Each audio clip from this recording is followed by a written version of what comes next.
देखो, महाद्वीप एवं महासागरों की जो उत्पत्ति है, अगर इसको आप ध्यान से वो देखोगे तो अपन वो देखते हैं कि कौन से महासागर हैं और कौन से महाद्वीप हैं और कहां पर है ये पाए जाते हैं।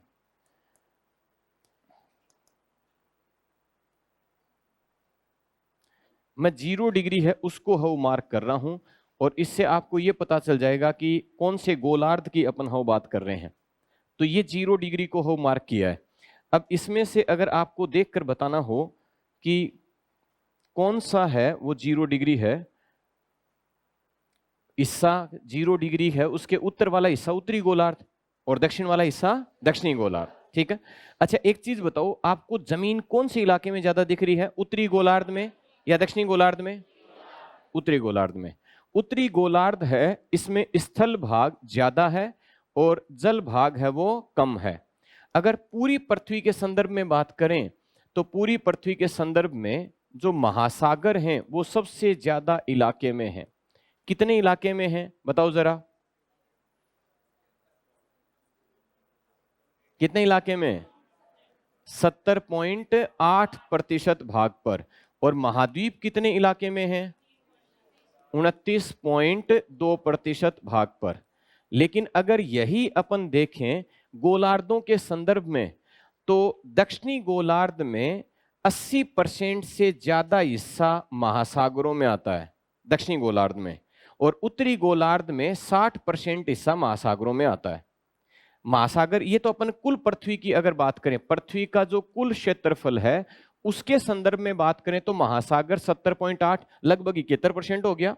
लेकिन अगर इसी को अपन वो बात करें उत्तरी गोलार्ध और दक्षिणी गोलार्ध के संदर्भ में, तो उत्तरी गोलार्ध में तो जो महासागर हैं वो पृथ्वी का उत्तरी गोलार्ध का कुल क्षेत्रफल है उसके 60.7% भाग पर हैं महासागर, और बचा हुआ हिस्सा महाद्वीपों का। तो महाद्वीपों का हिस्सा कितना बच गया बताओ जरा? 39.3% भाग पर। अगर अपन दक्षिणी गोलार्ध की बात करें तो दक्षिणी गोलार्ध के कुल क्षेत्रफल का 80.9% भाग महासागरों के अंतर्गत है। कितना?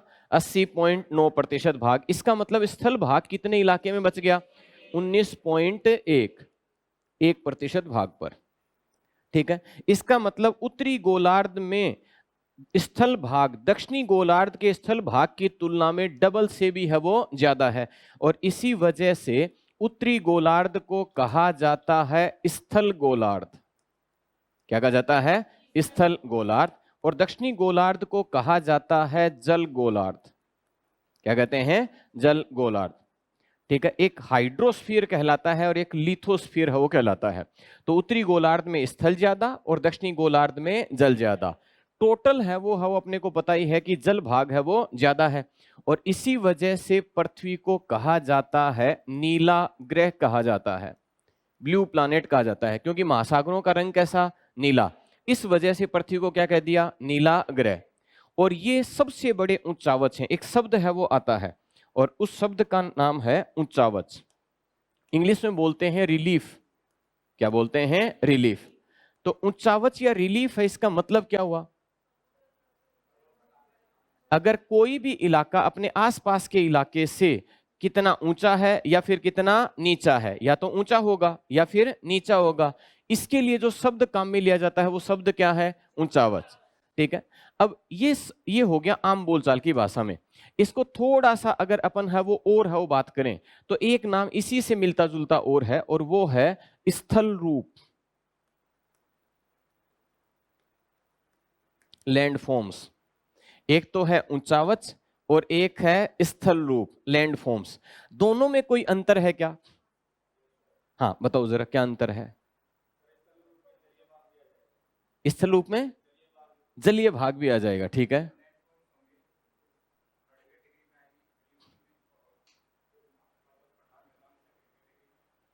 मैंने ये पूछा है कि स्थल रूप शब्द है, लैंड फॉर्म्स है और रिलीफ है, उसमें क्या अंतर है?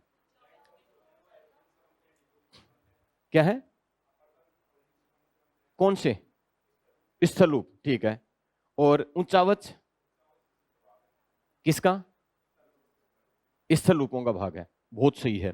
अब देखो ध्यान से सुनना जरा, धरती पर कोई भी स्थलाकृति है, कोई भी स्थलाकृति, महासागरों में गर्त पाए जाते हैं, महासागरों में मैदान पाए जाते हैं, ढाल पाया जाता है, तट पाया जाता है, कोई भी स्थलाकृति चाहे महासागर में हो चाहे महाद्वीप में हो, किसी भी स्थलाकृति है, उन सब को कहते हैं स्थल रूप या लैंडफॉर्म्स कहते हैं, चाहे महासागर में हो चाहे महाद्वीप पर हो। अब बड़ी ध्यान से सुनना, उन स्थल रूपों में से, उन स्थल रूपों में से, ठीक है, अब ये जो स्थल रूप हैं, अगर इसमें से केवल और केवल अपर्दन और निक्षेपण और परिवहन से बने, उसके लिए अपन वो शब्द काम में लेते हैं। वो शब्द कौन सा? ऊंचावच। ऊंचावच में तो सब कुछ वैसे तो शामिल होते हैं आम बोलचाल की भाषा में, लेकिन थोड़ा सा है ये अंतर होता है कि केवल परिवहन के जो साधन है, अपर्दन के जो साधन है, निक्षेपण के जो साधन है, वो जो काम करें उसमें वो शामिल कर लेंगे। क्लियर है इतनी बात? अब अपन सिर्फ अगर ऊंचावचों की बात करें तो ऊंचावच को 3 कैटेगरी में हो बांटा गया है। कितनी कैटेगरी में? 3 कैटेगरी में। प्रथम श्रेणी के जो ऊंचावच हैं उसमें है वो शामिल किया जाता है महाद्वीप एवं महासागरों को। किसको? महाद्वीप एवं महासागरों को शामिल किया जाता है। और अपन कौन सी श्रेणी के ऊंचावच ही पढ़ रहे हैं? प्रथम श्रेणी के ऊंचावच। द्वितीय श्रेणी और तृतीय श्रेणी के ऊंचावच हैं वो अलग आ जाएंगे।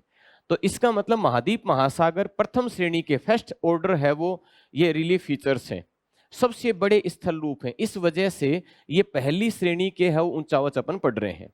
ये बात समझ आई? इस श्रेणी के ऊंचावचों के बारे में अपन ने 4-5 विशेषताएं देख ली कि इसमें से महासागर ज्यादा इलाके में है, महाद्वीप कम इलाके में है। उसमें भी उत्तरी गोलार्ध में महासागर की तुलना में महाद्वीप है, ठीक है, वो ज्यादा नहीं है, लेकिन दोनों गोलार्धों में तुलना करें तो उत्तरी गोलार्ध में महाद्वीप ज्यादा और दक्षिणी गोलार्ध में महासागर ज्यादा। तो उत्तरी गोलार्ध को स्थल गोलार्ध और दक्षिणी गोलार्ध को जल गोलार्ध कहते हैं। क्लियर है इतनी बात? अब इनकी जो उत्पत्ति हुई, इनकी उत्पत्ति से संबंधित खूब सारे सिद्धांत दिए गए और उन सिद्धांतों में से एक सिद्धांत है वो कहलाता है ज्यामितीय सिद्धांत। कैटेगरी है ये। कौन सा सिद्धांत? ज्यामितीय सिद्धांत, ज्योमेट्रिकल थ्योरी। अब ज्यामितीय सिद्धांत है ये है क्या? जिसमें ये बताया जाए कि पृथ्वी की आकृति है वो किसी ज्यामिति से है वो संबंधित है।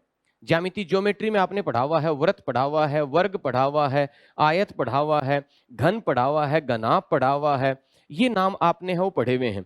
10वीं की गणित में एक तो आपके आता था कि a² + b² वाला, जो स्क्वायर है वो कईयों को गड़बड़ लगता था, ठीक है, वो तो था एल्जेब्रा, बीज गणित। एक आते थे वृत्त, वर्ग है वो, घन, घनाभ, ये आते थे, वो आते हैं ज्यामिति में, ज्योमेट्री में। तो कोई भी ज्यामितीय आकृति से संबंधित अगर कोई सिद्धांत दिया गया, उन सारे सिद्धांतों को क्या कहा गया? ज्यामितीय सिद्धांत। अब इस ज्यामितीय सिद्धांतों में जो पहला सिद्धांत दिया गया, पहला ज्यामितीय सिद्धांत दिया गया, वो किसके द्वारा दिया गया? बताओ जरा। केल्विन के द्वारा दिया गया, लोथियन ग्रीन के द्वारा दिया गया, वेगनर के द्वारा दिया गया, टेलर के द्वारा दिया गया, किसके द्वारा है वो दिया गया? नहीं, वो दिया गया इली डी ब्यूमोंट के द्वारा। किसके द्वारा दिया गया? इली डी ब्यूमोंट के द्वारा हो दिया गया। इन्होंने जो सिद्धांत दिया वो सिद्धांत कौन सा दिया? इन्होंने एक सिद्धांत दिया और उस सिद्धांत का नाम है पेंटागोनल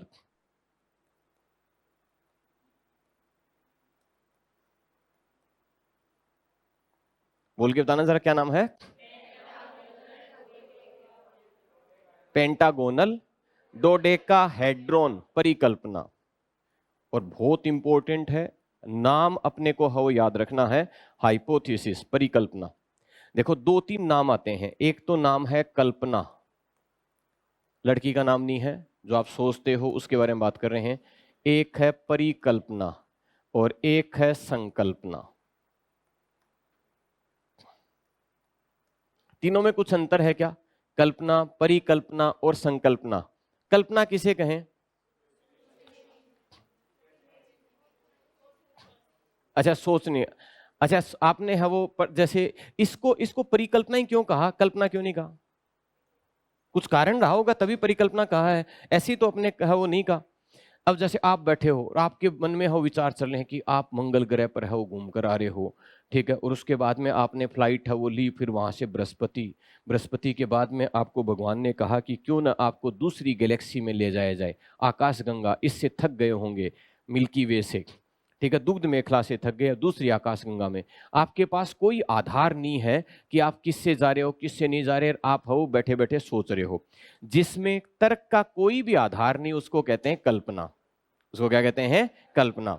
यानी अभी तर्क नहीं आया है, उसके पीछे लॉजिक नहीं है कि आप किससे जा रहे हो, आपके पास क्या आज तक ऐसे उपकरण बन चुके हैं, क्या ऐसे आपने कल्पना करी कि है वो आप लिफ्ट से है वो मंगल ग्रह पर है वो पहुंच गए हो, ठीक है, अभी तक लिफ्ट नहीं बनी है, अभी तक कोई लॉजिक नहीं है, लेकिन मान लो कि उसमें है वो कोरी कल्पना है ये, लेकिन जब उसमें लॉजिक आ जाए तब उसको क्या कहेंगे? परिकल्पना।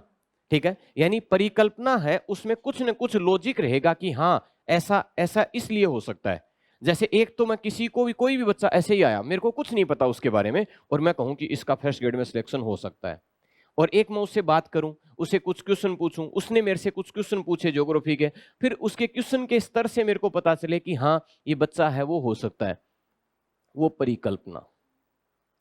क्यों? क्योंकि परिकल्पना के लिए इसका मतलब पहले मैंने देखा है कि उससे पहले बात की, कि उसके नंबर पूछे, या उसने है वो मेरे से ज्योग्राफी के बारे में डिस्कस किया, उसके डिस्कस करने के लेवल से मेरे को आइडिया लगा कि हाँ ये बच्चा सिलेक्ट हो सकता है, परिकल्पना। कोई बच्चा दिन में है 10 घंटे लगातार पढ़ रहा है, मेहनत कर रहा है अपने बहुत अच्छे से, ठीक है, फिर मैं कहूं कि ये पास हो सकता है, परिकल्पना। और जिसको मैं बिल्कुल नहीं जानता, देख कर है कि जा बच्चा जा तेरा सिलेक्शन पक्का, कल्पना। अब समझ में आ गया? तो कल्पना और परिकल्पना में अंतर समझ में आ गया होगा, ठीक है। अब बात करते हैं परिकल्पना और संकल्पना में।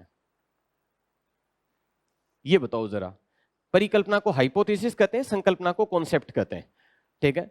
तो हाइपोथेसिस और कॉन्सेप्ट में क्या अंतर, संकल्पना और परिकल्पना में क्या अंतर? परिकल्पना चारों ओर की परिकल्पना, परि का मतलब चारों ओर, कल्पना का मतलब चारों ओर की परिकल्पना। बताओ जरा।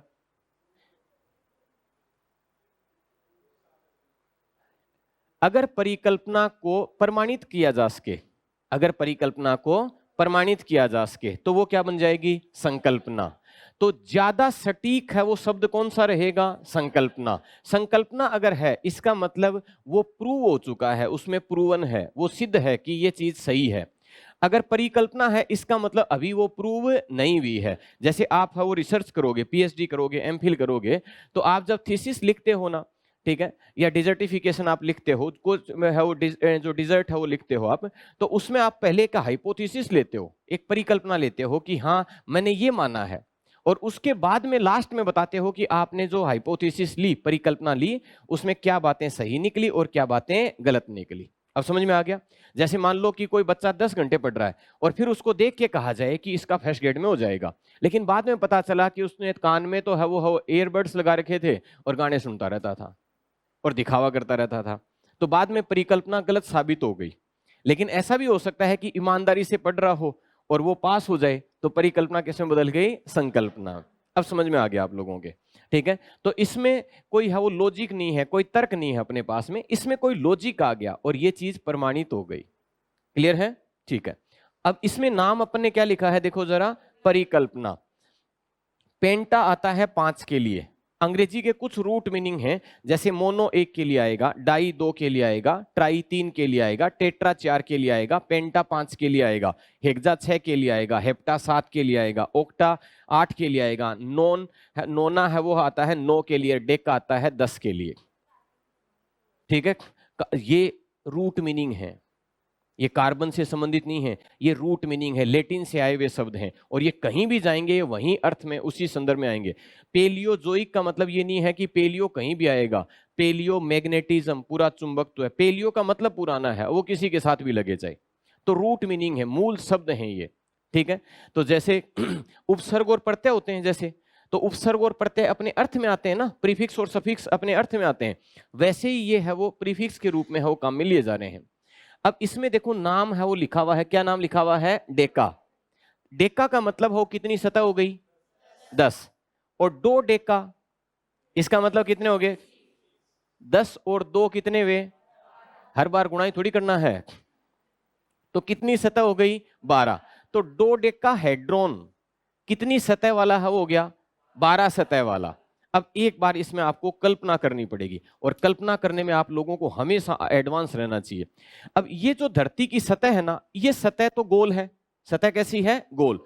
अब इसको अपन ने एकदम फ्लैट सरफेस वाली बनाना है, एकदम फ्लैट सरफेस। जैसे ये वाली सतह है, एकदम फ्लैट सरफेस है, ऐसी सतह है। तो दोनों तरफ से अगर इसको दबाएं और एकदम सीधी सतह बन जाए, तो कितनी सतह बनेंगी? दो।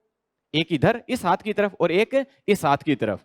इसके बीच वाला जो हिस्सा बच गया है, उसको दो हिस्सों में बांटना है। तो एक हिस्सा इधर रह जाएगा और एक हिस्सा इधर रह जाएगा। इधर वाले सतह पर 5 समतल सतह, सपाट सतह है वो बनानी है, और 5 इधर वाली सतह है, इस पर भी 5 समतल सतह बनानी है, इस तरह से। तो 5 सतह इधर, 5 इधर, कितनी हुई? 10। दोनों और एक एक और 2, कितनी हो गई? 12। उसको कहते हैं डोडेकाहेड्रॉन। क्या कहते हैं? डोडेकाहेड्रॉन। तो डोडेकाहेड्रॉन है, उसमें टोटल सतह कितनी? 12। टोटल सतह कितनी? 12। और ये पेंटागोनल शेप में हो पाया जाता है। पेंटागोनल, अब ये तो और बड़ा लफड़ा हो गया। पेंटागोनल कैसे? जैसे ये सतह है, इसमें टोटल सतह कितनी दिख रही है? इसमें 4। अच्छा, अगर इसी को मैं है वो इस तरह से है वो बना दूं,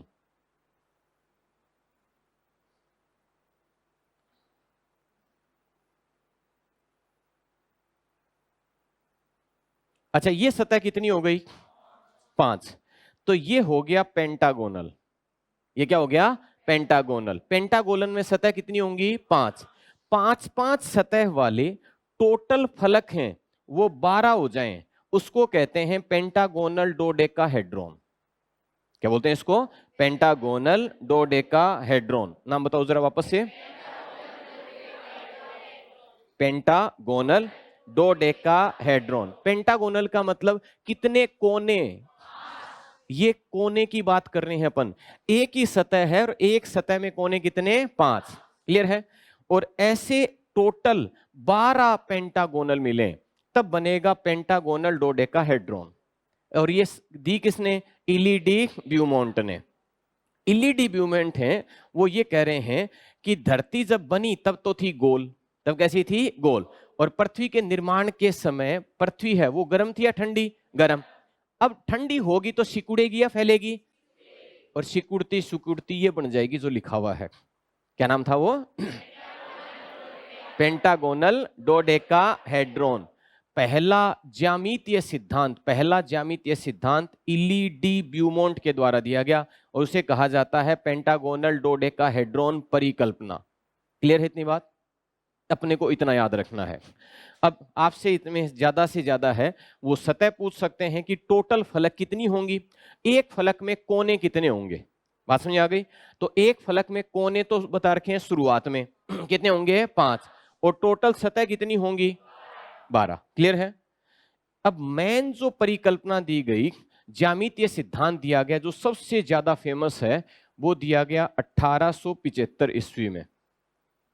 कब दिया गया? 1875 ईस्वी में। और उसे कहते हैं चतुष्फलक परिकल्पना। क्या कहते हैं? चतुष्फलक परिकल्पना। परिकल्पना है, इसका मतलब इसमें कुछ कमियां हैं और कुछ इसकी अच्छाइयां हैं, कुछ इसमें लॉजिक है और कुछ इसमें गलतियां भी हैं पाई जा रही हैं, तभी ये संकल्पना नहीं बन पाई। ये बात समझ आ गई?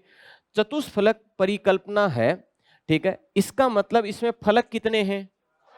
4। फलक तो टोटल कितने होंगे? 4। लेकिन अगर पूछा जाए कि उसमें कोने कितने, 4 या 5? 4। कोने 3। ये तो बता रहा है फलक। जैसे ये है वो, ये एक फलक था, एक सतह थी, और इस सतह में टोटल कोने कितने थे? 5। चतुष्फलक है, इसमें कोने तो होते हैं 3 और फलक होती हैं 4। 4 फलक हैं, 4 फेसेट हैं, 4 फेसेट हैं, इसलिए नाम पड़ा चतुष्फलक। क्या नाम पड़ा? चतुष्फलक। तो चतुष्फलक है वो दिखने में है वो कैसा रहेगा, वो अपन है वो कल्पना करके है वो देखते हैं, ठीक है। तो चतुष्फलक की संरचना कुछ ऐसी रहेगी, ये आपको इमेजिन करना पड़ेगा, आप कितनी अच्छी कल्पना कर सकते हैं। ये तो ऊपर की सतह है। ये कौन सी सतह है? ऊपर की। इसके पीछे वाली 3 सतह और छुपी हुई हैं, तभी तो कितनी फलक बनेंगी? 4 बनेंगी। तो इसका मतलब है पीछे वाली सतह है, इसमें टोटल 3 त्रिभुज पीछे की तरफ छुपे हुए हैं। कितने त्रिभुज छुपे हुए हैं? 3। उसमें से पहला त्रिभुज है वो इस तरह से, ये पीछे की तरफ है। दूसरा त्रिभुज इस तरह से, ये भी पीछे की तरफ है। और तीसरा त्रिभुज इस तरह से, ये भी पीछे की तरफ है। ठीक है, अब ये कल्पना करना आपका काम है। आप ऐसे भी सोच सकते हो, ये ऊपर की 3 सतह हैं जो आपको दिखाई दे रही हैं, ऐसे भी सोच सकते हो। ये तो ऊपर का हिस्सा एक त्रिभुज, ये दूसरा हिस्सा और ये तीसरा हिस्सा, और पीछे पीछे जो त्रिभुज है वो इन तीनों कोनों को मिलाकर है वो बना हुआ है। कितने कोनों को मिलाकर? तीनों कोनों को मिलाकर। तो टोटल त्रिभुज कितने हुए? 4। बहुत बढ़िया, शाबाश। कितने त्रिभुज हुए? 4। और त्रिभुज में भुजाएं कोने कितने होते हैं? 3। बहुत बढ़िया, शाबाश। इसका मतलब है कि इसमें जो त्रिभुज हैं चतुष्फलक में, वास्तव में क्या है? त्रिभुज। वास्तव में क्या है? त्रिभुज। अगर त्रिभुज की सारी भुजाएं बराबर हों तो इसे क्या कह देंगे? समबाहु त्रिभुज। ये नाम आपने पढ़ा हुआ होगा, है ना? गणित से पीछा तो छुटा लिया लेकिन वापस आ गई। तो इसका मतलब है ये त्रिभुज कैसा हुआ? समबाहु त्रिभुज। ऐसा त्रिभुज जिसकी सभी बाहु, सभी भुजाएं बराबर हों, उसको क्या कहेंगे? समबाहु त्रिभुज। ठीक है, तो इसमें समबाहु त्रिभुज हैं, लेकिन ये त्रिभुज कितने हैं? 4। इसलिए नाम पड़ा चतुष्फलक। क्या नाम पड़ा? चतुष्फलक। ये बात समझ आ रही है क्या? यहां तक समझ में आ गया? चतुष्फलक दिमाग में आ गया क्या कि चतुष्फलक कैसा होगा? हाँ या ना? तो मेरे को बताओ, इसमें कोने कितने? फिर से सोच लो। आपके कल्पना करने के स्तर पर है 4। कितने कोने होंगे? 4। एक कोना ये, एक कोना ये, एक कोना ये और एक ये वाला। तो टोटल कोने कितने होंगे? 4। तो 4 तो कोने हो गए, 4 सतह हैं तभी तो 4 कोने हुए। और त्रिभुज कितने हैं टोटल? 4। और त्रिभुज में कोने कितने? 3। चतुष्फलक में कोने कितने? 4। ठीक है, ये त्रिभुज और चतुर्भुज आपके पढ़े हुए हैं, मैं उसी को थोड़ा सा एक्सटेंड कर रहा हूं। मैं मान के चला हूं 10वीं पास भी कर रखी है आपने। ठीक है, तो एक चतुष्फलक में, एक तो कॉमन सेंस का यही क्वेश्चन आ जाता है कि एक चतुष्फलक में कितने समबाहु त्रिभुज होंगे? 4।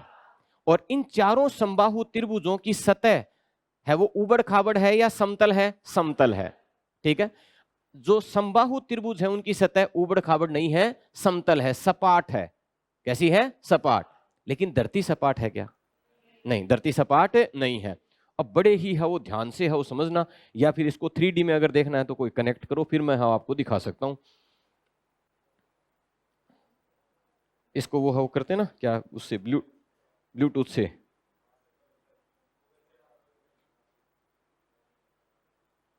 इससे होगा ना? आप लोगों को आता नहीं क्या? आता है तो कनेक्ट करो जरा।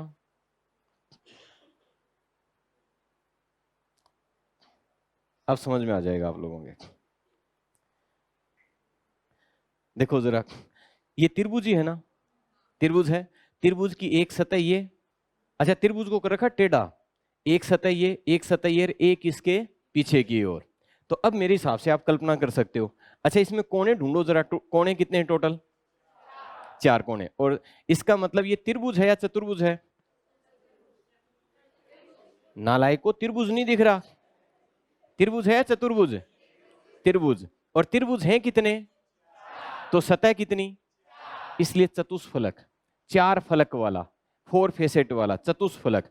ठीक है, और अपने मोनो, डाई, ट्राई, टेट्रा, और इसका नाम देखो ऊपर ही ऊपर क्या लिखा हुआ है? टेट्राहेड्रॉन। क्या नाम हो गया? टेट्राहेड्रॉन। तो अब टेट्राहेड्रॉन कैसा होता है ये समझ में आ गया आप लोगों के? कंफर्म है? तो याद रह जाएगा। तो टेट्राहेड्रॉन में त्रिभुज होते हैं, चतुर्भुज? त्रिभुज। और त्रिभुज हैं कितने? 4। शाबाश, बहुत बढ़िया, शाबाश। अगर पूछा जाए कि इसमें टोटल चतुष्फलक में कोने कितने? अब बड़े ध्यान से, चतुष्फलक में 4 कोने। चतुष्फलक में कितने कोने? 4। ध्यान से सोच के बताना, टोटल सतह कितनी है? टोटल सतह पूरे चतुष्फलक में टोटल सतह 4 सतह, 1 2 3 और एक पीछे की ओर। ठीक है, अब ये 3D नहीं है। अब यहां पर देख सकते हो, जैसे एक सतह ये वाली, एक सामने वाली, एक नीचे वाली और एक ठीक इसके पीछे वाली। तो टोटल सतह कितनी हो जाएंगी? 4। 4 सतह हो जाएंगी। इसमें भी हो देख सकते हो, एक ये सामने, एक 2, एक पीछे की तरफ 3 और एक, हाँ अब ये जो घूम रहा है ना, कई बार ऐसे गलती से भी आविष्कार हो जाते हैं। अब ये अपने से रुके नहीं। तो अब मेरे हिसाब से समझ में आ गया कि ये है क्या, चतुष्फलक है, 4 फलक वाला है, लेकिन 4 फलकें त्रिभुज वाली हैं। 4 फलकें किसकी हैं? त्रिभुज वाली। ठीक है, अब बड़े ही ध्यान से सोच के जवाब देना है आप लोगों को। जैसे एक तो किसी चीज ने धरती पर कोई भी चीज है उसने कितनी जगह घेर रखी है, उसको कहते हैं उसका आयतन। क्या कहते हैं? आयतन, वॉल्यूम कहते हैं। जैसे अपन ने जितनी जगह धरती पर घेर रखी है ये अपना आयतन है। दूसरा एक होता है क्षेत्रफल। एक क्या है? क्षेत्रफल। तो क्षेत्रफल है वो होता है सतह का एरिया कितना आ रहा है।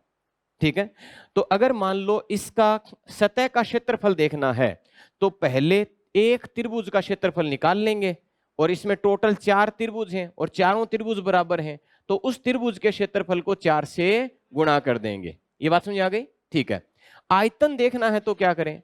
आयतन देखना है तो इसमें अंदर पानी भरें और पानी भरकर देखें कि इसमें पानी कितना आया, वो इसका हो जाएगा आयतन। ये 2 बातें समझ में आ गई।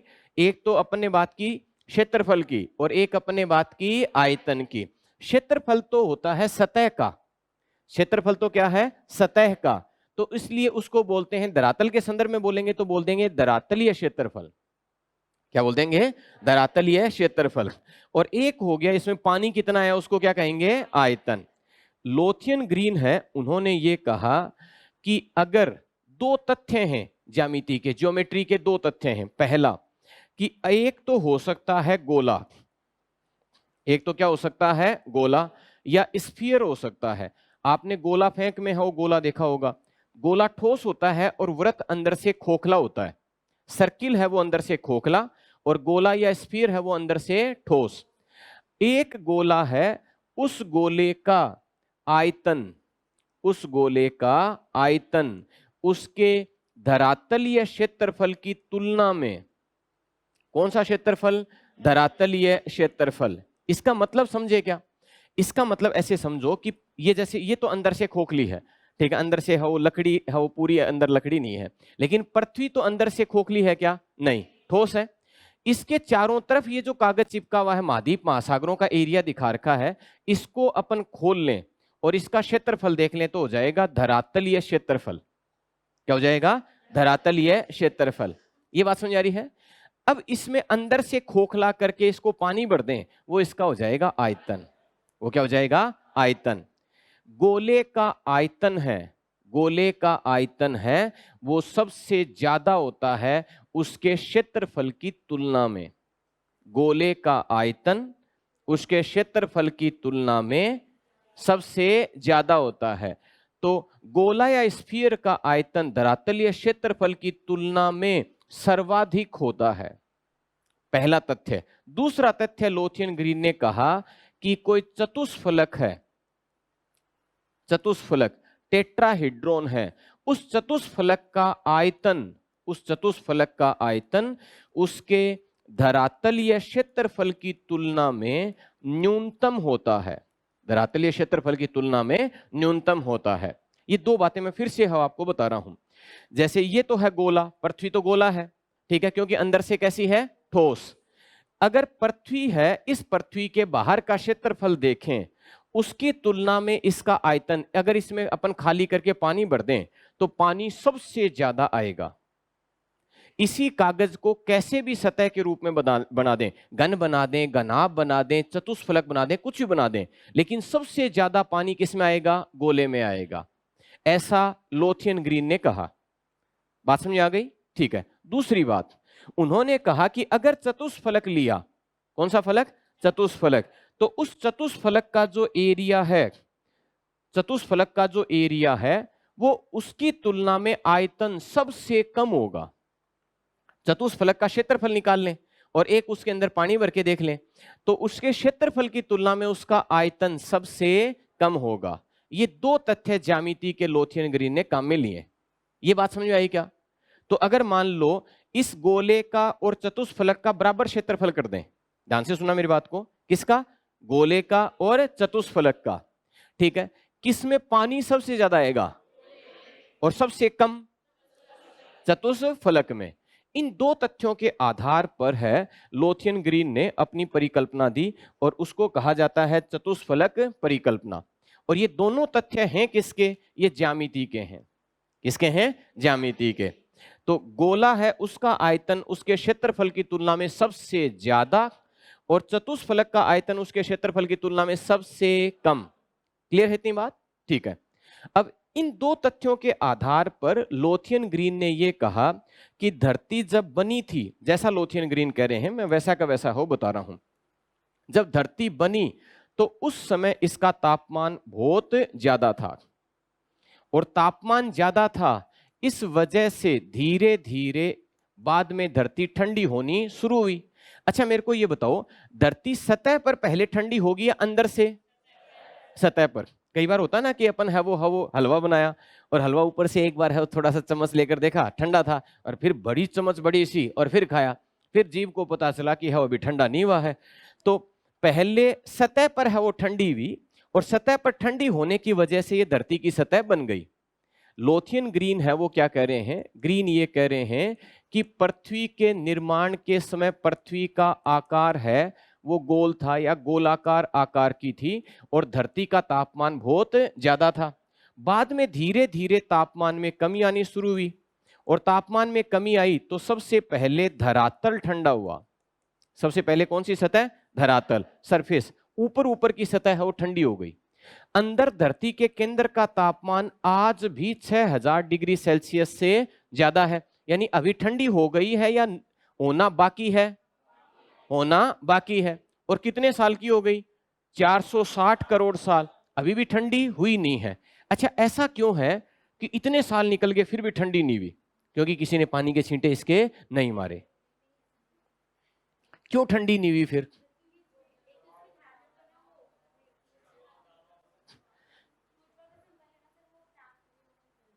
नहीं, वो बाहर नहीं निकल पाती। क्यों नहीं निकल पाती? नहीं नहीं, उसकी वजह से तो उष्मा का जनन होता है। ठंडी क्यों नहीं हो पाई? उसका मेन कारण है चट्टाने उष्मा की अच्छी चालक नहीं होती। चट्टाने उष्मा की अच्छी चालक नहीं होती। अगर अच्छी चालक होती तो ठंडी हो जाती। जैसे लोहा, अपन कढ़ाई गर्म करते हैं, ठीक है, तो कढ़ाई गर्म करते हैं तो गर्म हो जाता है सब्जी बनाने के लिए, लेकिन जब बाद में छोड़ते हैं तो धीरे धीरे ठंडा भी हो जाता है। और सर्दियों में अगर आपने गर्म नहीं किया फिर आपने पतीले के हाथ लगाया, आपने देखा होगा पतीला ठंडा लगता है गर्म लगता है? ठंडा। अगर आपने तवे मान लो हो उस पर हो किसी पर चढ़ाया नहीं, गैस पर चढ़ाया नहीं है, तब आप हाथ लगाओ, तब कैसा लगेगा? ठंडा लगेगा। उष्मा का अच्छा चालक है। अच्छे चालक की विशेषता होती है गर्मी देने से जल्दी गर्म हो जाएंगे और ठंडा करने से जल्दी ठंडे हो जाएंगे। इसलिए एल्यूमिनियम के बर्तन काम में आए, जल्दी गर्म हो जाए, गैस कम जले, जल्दी ठंडा हो जाए। ठीक है, तो धरती है उसके अंदर का तापमान आज तक कम नहीं हो पाया। तो लोथियन ग्रीन ये कह रहे हैं कि सतह तो शुरुआत में ठंडी हो गई, अब अंदर वाला हिस्सा है वो अब ठंडा हो रहा है। मेरे को एक चीज बताओ, ऊपर की सतह है वो ठंडी हो गई, अंदर की सतह है वो अब धीरे धीरे ठंडी होगी। तो ठंडी होगी तो सिकुड़ेगी या फैलेगी? तो संकुचन हुआ या फैलाव हुआ? संकुचन हुआ। यूजीसी नेट के एग्जाम में क्वेश्चन पूछा गया, लोथियन ग्रीन की परिकल्पना किस पर आधारित है? संकुचन पर आधारित है। अच्छा, अंदर का हिस्सा सिकुड़ रहा है, एक बार कल्पना करके देखना, अंदर का हिस्सा सिकुड़ रहा है और बाहर का हिस्सा वहीं पर है, बीच में गैप नहीं आ जाएगा? बीच में गैप आएगा, अंदर का हिस्सा सिकुड़ कर अंदर की तरफ जाएगा, ठंडा हो रहा है, जबकि बाहर का हिस्सा पहले से ठंडा हो रखा है। ठीक है, तो अंदर वाला हिस्सा जैसे जैसे सिकुड़ कर अंदर जाएगा, ये वाली बाहर की सतह अपनी ही जगह पर रहेगी या नीचे की तरफ धंसने लग जाएगी? नीचे की तरफ धंसने लग जाएगी। लोथियन ग्रीन ने कहा कि धरती जब बनी थी तब तो थी गोल, लेकिन अब जैसे जैसे ठंडी होती जा रही है संकुचन की वजह से ये समय के साथ साथ चतुष्फलक में बदल जाएगी। किसमें बदल जाएगी? चतुष्फलक में। और क्यों बदलेगी? क्योंकि अंदर का हिस्सा ठंडा होगा, ठंडा होगा तो संकुचित होगा, और संकुचित होगा तो ऊपर वाला हिस्सा इस पर धीरे धीरे नीचे धंसने लग जाएगा। ये बात समझ आई क्या? जो नीचे धसे हुए हिस्से हैं, जो सपाट सतह है चतुष्फलक की, कैसी सतह? सपाट सतह, उन सतहों पर महासागर आ गए। सपाट सतहों पर क्या आ गए? महासागर। टोटल सपाट सतह कितनी? 4। बहुत बढ़िया, शाबाश। महासागर कितने? 4। अरे आपने एमए कर रखी ना। यहां पर ये महासागर कौन सा है? अटलांटिक महासागर, है ना। इधर कौन सा आ गया? प्रशांत महासागर। इधर भी कौन सा आ गया? तो प्रशांत महासागर कितने हो गए? अच्छा, एक ही है, ठीक है। इधर कौन सा महासागर? हिंद महासागर। और इधर ये वाला आर्कटिक महासागर। अच्छा, करके देखो जरा, टोटल करके देखो कितने महासागर हुए? 4। पांचवा जो महासागर है अंटार्कटिक महासागर या दक्षिणी महासागर, वो 3 महासागरों का दक्षिणी हिस्सा है। एक अटलांटिक का, एक हिंद का और एक प्रशांत का। तो मूल रूप से महासागर कितने हो गए? 4। ठीक है। और चतुष्फलक में सपाट सतह भी कितनी?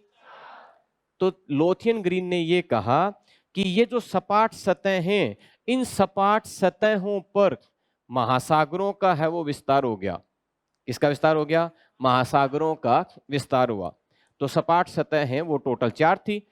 अब एक सपाट सतह पर आ गया प्रशांत, एक सपाट सतह है इस पर आ गया अटलांटिक, एक सपाट सतह पर आ गया हिंद महासागर और एक पर आ गया कौन सा? बताओ जरा। आर्कटिक महासागर। और आर्कटिक महासागर को उत्तरी ध्रुवीय सागर भी कहा जाता है। क्या कहते हैं? उत्तरी ध्रुवीय सागर। क्लियर है इतनी बात? एक बार सामने देखो बोर्ड की तरफ और देख के है वो देखो जरा। इसमें 4 सपाट सतह हैं, चारों सपाट सतह पर है वो महासागर हैं। एक चीज नोटिस करना जरा कि मान लो कि ये उत्तरी ध्रुव है, ये उत्तरी ध्रुव है, ठीक है। और इसमें दक्षिणी ध्रुव अगर ढूंढना हो तो नीचे ही नीचे की जो सतह होगी उस पर होगा, इस बीच वाली सतह पर होगा दक्षिणी ध्रुव। ये बात समझ आई? ठीक है। धरती पर प्रति ध्रुवस्थ स्थान के बारे में बात की थी। प्रति ध्रुवस्थ स्थान का मतलब धरती पर किसी भी जगह से अगर पिन डालें और वो पिन धरती के केंद्र से होकर दूसरी साइड में निकले, केंद्र से होकर, जरूरी क्या है? केंद्र से होकर। एक ऐसे भी डाल सकते हो लेकिन ये केंद्र से नहीं जाएगी। केंद्र से होकर दूसरी जगह निकले उसको क्या कहेंगे? प्रति ध्रुवस्थ स्थान। धरती पर ज्यादातर जगह पर अगर स्थल भाग का प्रति ध्रुवस्थ स्थान देखें तो जल पाया जाता है और जल का प्रति ध्रुवस्थ स्थान देखें तो स्थल पाया जाता है। ये बात समझ आई? जल के अपोजिट में तो क्या पाया जाएगा? स्थल। तो भारत को खोदकर धरती के केंद्र से दूसरी साइड में निकले तो किसी महासागर में निकलोगे? महाद्वीप में? महासागर में। अच्छा, प्रशांत महासागर में किसी ने ऊपर से आपको छलांग लगवा दी और फिर आप धरती को खोद के, कल्पना कर लो, परिकल्पना नहीं, कल्पना, और फिर दूसरी साइड में निकले तो स्थल भाग पर निकलोगे या जल पर? तो दूसरी जगह जहां पर निकले उसको क्या कहेंगे? उस जगह को प्रति ध्रुवस्थ स्थान। ये अपन ने 2 क्लास पहले पढ़ लिया। नाम बोल के बताना जरा। प्रति ध्रुवस्थ स्थान, एंटीपोडल पॉइंट कहेंगे उसको। क्या कहेंगे? Antipodal point. क्लियर है? उस समय सबसे बड़ी दिक्कत ये थी 1875 में जब ये परिकल्पना दी गई तो उस समय कहते थे कि धरती में ऐसा क्यों है कि हर प्रति ध्रुवस्थ स्थान पर ज्यादातर जगह पर, ज्यादातर पर, 100% नहीं, ज्यादातर जगह पर अपोजिट जगह निकलती है। स्थल के अपोजिट जल और जल के अपोजिट स्थल। तो लोथियन ग्रीन ने कहा कि देखो भाई साहब, ये उत्तरी ध्रुव है ना, यहां पर है महासागर, आर्कटिक महासागर, और दक्षिण में है यहां पर कौन सा? अंटार्कटिका महाद्वीप। तो लोथियन ग्रीन ने यह कहा कि चतुष्फलक में अगर आप विपरीत कोनों से अगर चलोगे प्रति ध्रुवस्थ स्थान, जैसे यहां से चले इस जगह से, तो इसके ठीक प्रति ध्रुवस्थ स्थान पर जाओगे तो यहां पर सपाट सतह मिलेगी। सपाट सतह पर है महासागर, कोनों पर है महाद्वीप।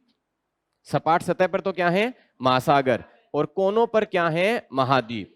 तो सपाट सतह तो समझ में आ गई, 4 महासागर और 4 सपाट सतह। दिक्कत एक में आ रही है, महाद्वीप ज्यादा पड़ गए। महाद्वीप कितने? महाद्वीप 7। ठीक है। लोथियन ग्रीन ने कहा कि चिंता की कोई बात नहीं है, फर्स्ट ग्रेड की तैयारी पूरी करवाएंगे आप लोगों को, कि एक कोने पर उत्तरी अमेरिका, दक्षिणी अमेरिका, एक कोने पर यूरोप और अफ्रीका, एक कोने पर एशिया और ऑस्ट्रेलिया, और एक कोने पर अंटार्कटिका।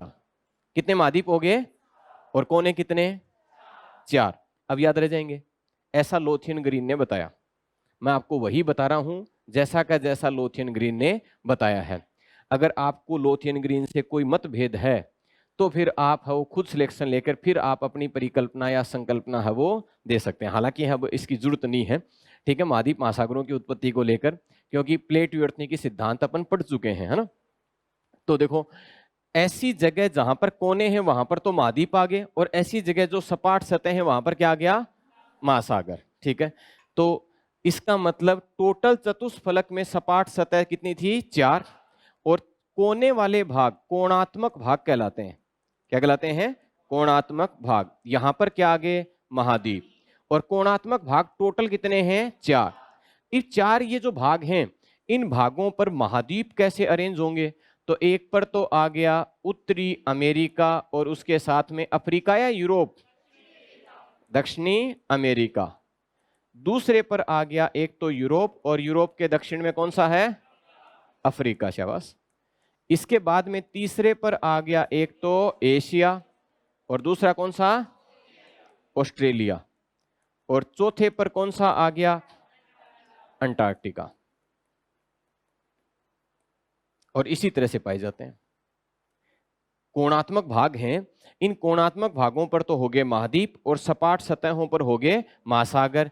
4 ही सपाट सतह थी और 4 ही कोणात्मक भाग थे। क्लियर है। तो इन्होंने एक गुत्थी सुलझा दी कि महाद्वीप कोनों पर पाए जाते हैं, ऊंचे हिस्से हैं, और महासागर नीचे हिस्से हैं। क्लियर है। और पूरी तरह से चतुष्फलक अभी धरती बनी नहीं है, क्योंकि पूरी तरह से ठंडी नहीं हुई है। जिस दिन ठंडी हो जाएगी पूरी तरह से, किसमें बदल जाएगी, चतुष्फलक में बदल जाएगी। ऐसा लोथियन ग्रीन का कहना है। अब आगे है वो सुनो। एक दिक्कत और आ रही थी, और वो अपन ने अभी बात की कि प्रतिध्रुवस्थ स्थानों पर है वो पाए जाते हैं स्थल के अपोजिट अगर देखें तो जल, और जल के अपोजिट स्थल। और लोथियन ग्रीन इस मामले में पूरी तरह से सफल रहे ज्यादातर जगह पर, क्योंकि हर कोने के अपोजिट अगर जाओगे, जैसे अगर आपसे पूछा जाए मान लो कि ये 4 सतह हैं, चलो आप वैसे है वो सोच के देखो एक बार, मैं आपको जगह बता देता हूं, बाकी आप सोच ही लोगे।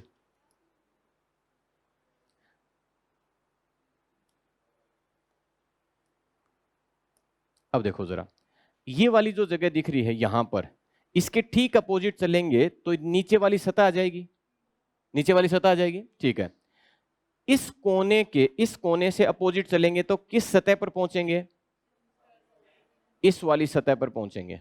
क्लियर है। ठीक है, अब इस वाले कोने से अगर अपन जाएं, ध्यान से देखना जरा, इस कोने से जाओगे तो कौन सी जगह पर जाओगे, सामने वाली सतह पर। और इस कोने से जाओगे तो कौन सी सतह पर जाओगे, ये सामने वाली सतह पर। ठीक है, इसका मतलब हर कोने के अपोजिट कैसी सतह है, सपाट सतह। और हर सपाट सतह के अपोजिट जाओगे तो क्या है, कोना है। तो स्थल के प्रति ध्रुवस्थ जल और जल के प्रति ध्रुवस्थ स्थल, इसकी व्याख्या है उन्होंने की। जैसे अगर धरती के संदर्भ में देखें तो उत्तरी ध्रुव है, उस उत्तरी ध्रुव पर तो पाया जाता है महासागर। उत्तरी ध्रुव पर कौन सा है, महासागर। जैसे यहां पर आर्कटिक महासागर है, आर्कटिक महासागर है, और आर्कटिक महासागर चारों तरफ जमीन से घिरा हुआ है, क्या घिरा हुआ है। जबकि दक्षिणी ध्रुव पर जाओगे तो क्या है, महाद्वीप, अंटार्कटिका महाद्वीप। और ये किससे घिरा हुआ है, महासागर से घिरा हुआ है। तो इन्होंने ये व्याख्या की कि ऐसा क्यों है, ऐसा इसलिए है।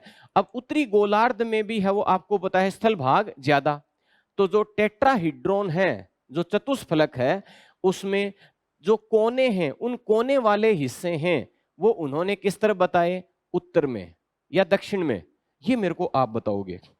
एक बार हम आपको बताता हूं, देखो ये टेट्राहीड्रोन है, ठीक है, चतुष्फलक है ना। अच्छा, एक कंडीशन हो सकती है अभी जो दिख रहा है वैसा, और एक हो सकता है इसका ये कोना पकड़ के नीचे कर दे, उल्टा कर दें इसको। जैसे पेन है, इस पेन को अपन कैसे कर दें, उल्टा कर दें। ये बात समझ आ रही है। उत्तरी ध्रुव है, उत्तरी ध्रुव पर क्या है, महासागर। उत्तरी ध्रुव पर क्या है, महासागर। दक्षिणी ध्रुव पर क्या है, महाद्वीप। इसमें कोनों पर महाद्वीप हैं, इसमें कोनों पर महाद्वीप हैं। तो ये बताओ मेरे को, ये कोना ऊपर रहना चाहिए या उल्टा नीचे आ जाना चाहिए, इस स्थिति में या उल्टी स्थिति में, ये कौन मानते हैं। ठीक है, ये सही है कि इसको उल्टा कर देंगे तब जाकर नीचे आ जाएगा अंटार्कटिका और ऊपर आ जाएगा आर्कटिक महासागर। ये बात समझ में आई क्या? क्लियर है? ठीक है। तो मेरे को ये बताओ, अगर उल्टा किया तो जो कोने हैं नीचे वाले 3 कोने, ये कहां पर आ जाएंगे? ऊपर। बहुत बढ़िया, शाबाश। किस तरफ आ जाएंगे? ऊपर, उत्तर में आ जाएंगे। और स्थल भाग उत्तरी गोलार्ध में ज्यादा है, दक्षिणी गोलार्ध में? उत्तरी गोलार्ध में। लोथियन ग्रीन ने इसकी भी व्याख्या कर दी। उन्होंने कहा इसको जस्ट उल्टा करके देखो जरा, तो 3 कोने ऊपर आ जाएंगे। जैसे ही ऊपर आएंगे तो ऊपर आ जाएंगे महाद्वीप। तो उन्होंने कहा कि उत्तरी गोलार्ध में महाद्वीप स्थल भाग ज्यादा और दक्षिणी गोलार्ध में जल भाग ज्यादा। और एक उन्होंने व्याख्या कर दी कि कोई भी जगह है उसके प्रति दूरस्थ स्थान पर जल है तो स्थल और स्थल है तो जल। ये उस समय की समस्याएं हैं, इसकी व्याख्या करने के लिए है लोथियन ग्रीन ने सिद्धांत दिया। क्लियर है? ये मेरे हिसाब से यहां तक समझ में आ गया होगा। ठीक है। अब फिर आते हैं इनकी कमियां की कमियां क्या हैं। तो कमियां तो सबसे बड़ी बात है कि धरती अभी तो ठीक है, अपने को अच्छा लग रहा है, घूम रही है, गोल है। चतुष्फलक बना के घुमाएं, हाँ ये देखो घूम रही है। अब इस चतुष्फलक बनाकर घुमाएं तो फिर अपने दिक्कत आ जाएगी। कैसे दिक्कत आ जाएगी? सपाट सतह पर जो जगह होंगी उनकी गति अलग और कोनों की गति अलग। ठीक है। अब ये बात तो देखो यहां पर है, जैसे ये जो जगह घूम रही है तो सपाट सतह है और एक कोने हैं, तो कोनों की स्पीड है वो ज्यादा है। ठीक है। तो हो सकता है भविष्य में लोथियन ग्रीन की बात सही हो जाए, लेकिन अब अपने को पता चल चुका है कि महाद्वीप और महासागर प्लेटों की गति की वजह से हो बने हैं। किसकी वजह से? प्लेटों की गति की वजह से। तो उस समय 1875 में जब ये परिकल्पना दी गई, उस समय बड़ी बात थी। कोई भी सिद्धांत है उसको ये मत देखो कि है वो उन्होंने है वो गलत बता दिया कि चतुष्फलक बन जाएगी, है ऐसे धरती है वो बनेगी चतुष्फलक, और अंदर वाला ऐसे धसने लग गया जैसे बीकानेर में धसी, और लोथियन ग्रीन की बात सही हो जाए, पता चले अपन घर पे बैठे थे धस गया, पड़ोसी का अपना नहीं। तो सोच के देखो कि है वो उन्होंने उस समय के हिसाब से परिकल्पना दी, वो परिकल्पना बहुत सही थी। मतलब उस समय बहुत सी चीजें थी कि है वो प्रति दूरस्थ स्थान पर ऐसा क्यों है, ये सारी चीजें हैं, इसकी व्याख्या करने के लिए दी थी। ये एक परिकल्पना हो गई। ठीक है, जिसका नाम है चतुष्फलक परिकल्पना। बताओ जरा, तो ये किस प्रकार के सिद्धांत की है अपन ने? ज्यामितीय सिद्धांत। ज्यामितीय सिद्धांत किस पर आधारित होंगे? ज्यामिति पर। और ज्यामिति का मतलब किसी न किसी आकृति पर, वृत्त पर, गोले पर, घन पर, घनाभ पर, किसी न किसी आकृति पर। तो पहला जो ज्यामितीय सिद्धांत दिया गया वो किसके द्वारा दिया गया? गेहूं में क्या पड़ जाती है? इल्ली। इल्ली डी ब्यूमोंट। क्या नाम है? इल्ली डी ब्यूमोंट। अच्छा, उन्होंने जो परिकल्पना दी वो नाम क्या था? पेंटागोनल। कोने कितने? 5। पेंटा का मतलब 5। अच्छा, सतह कितनी? 12। सतह कितनी? 12। ठीक है, उनके मरने के बाद में 12 ही होता है, और उन्होंने उतनी सतह बताई, तो 12 सतह, उसका नाम क्या था?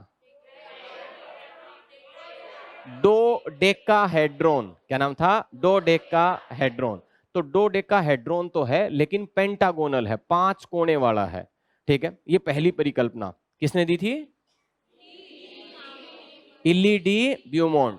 ठीक है, ये जुबान से नाम बोला करो, आपको लगेगा कि है वो जैसे नाम टफ है कई बार।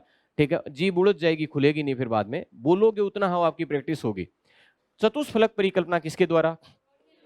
लोथियन ग्रीन के द्वारा। लोथियन ग्रीन ने कौन से 2 तथ्य, कौन से 2 फैक्ट थे ज्यामिति के, उसके आधार पर बात की। उन्होंने कहा कि गोले का आयतन किससे ज्यादा? धरातलीय क्षेत्रफल से, क्षेत्रफल से ज्यादा। तो गोले में पानी ज्यादा आएगा, चतुष्फलक में? गोले में। तो अगर कभी आपको ऐसे हो कि कहीं पर चतुष्फलक में पानी मिले और कहीं पर आपको गोले में मिले, और आपको पानी ज्यादा चाहिए, तो किसमें लोगे? गोले में। सरस का एक टेट्रा पैक आता है, सरस का दूध आता है ना, सरस का तो नाम सुना हुआ है ना? हाँ, सरस का एक टेट्रा पैक आता है, अब की बार जाकर देखना उसमें। ठीक है, आपको थोड़ा थोड़ा आपको चतुष्फलक दिख जाएगा। मेरे को एक चीज बताओ, अगर दूध है उसके पैसे, दूध कम दें अपन अगले को बेचें और पैसे ज्यादा लें, तब ज्यादा मुनाफा होगा मेरे को, या फिर दूध ज्यादा देकर है वो फिर पैसे कम पैसे लें? दूध कम दें और पैसे ज्यादा लें। टेट्रा पैक इसीलिए आया, आयतन कम और क्षेत्रफल ज्यादा। अच्छा, बाहर से जो सतह दिखेगी वो क्या है, क्षेत्रफल या आयतन? क्षेत्रफल। और अंदर दूध है वो दिख नहीं रहा, वो क्या है, आयतन।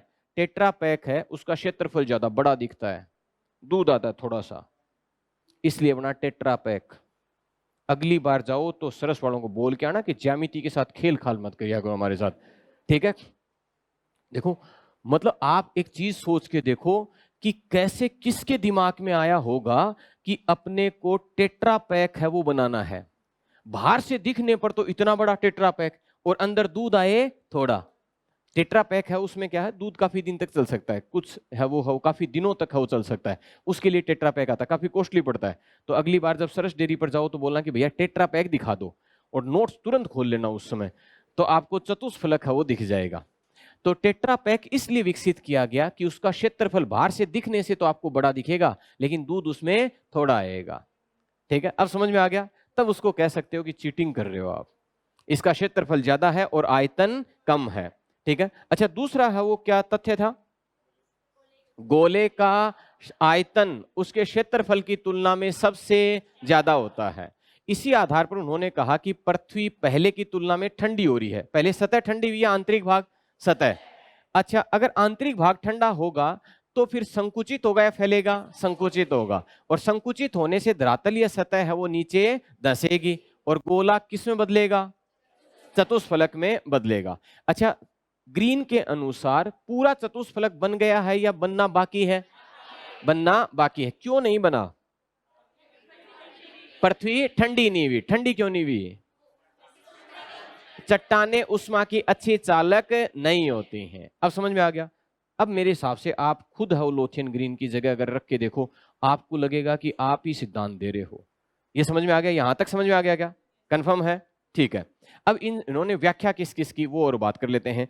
एक तो इन्होंने व्याख्या की कि स्थल के अपोजिट क्या पाया जाएगा, जल, और जल के अपोजिट, अच्छा जो अपोजिट जगह होती है उसको क्या कहें, प्रतिध्रुवस्थ या एंटीपोडल। बहुत बढ़िया, शाबाश।